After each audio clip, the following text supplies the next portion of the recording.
Hello everyone! It's me, Anne. Let's learn about seasons.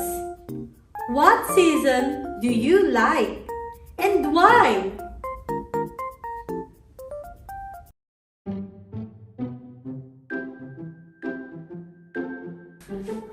They are beautiful.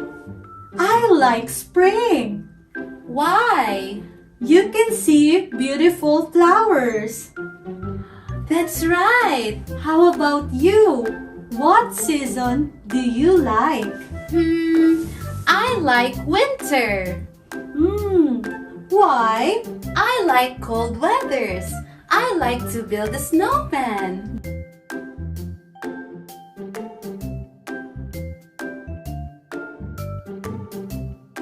That's nice.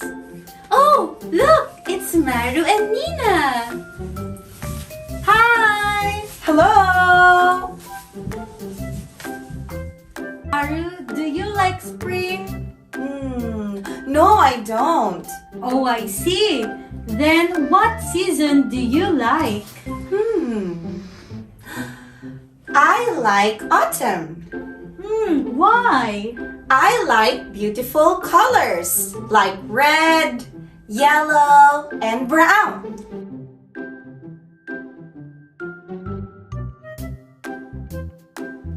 Wow, that's great.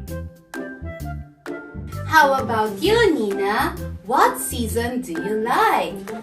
I like summer. Why? I like swimming and I like hot weather too. Oh, I see.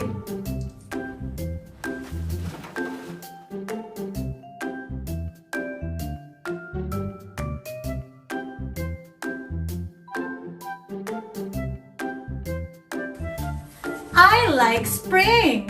I like winter. I like autumn. I like summer. How about you? What season do you like?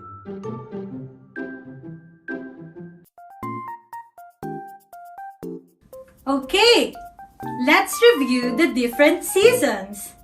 We have summer, spring, winter, and autumn. I like spring. How about you? What season do you like?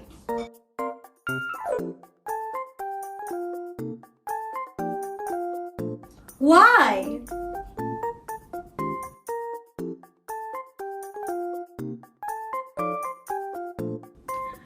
That's interesting.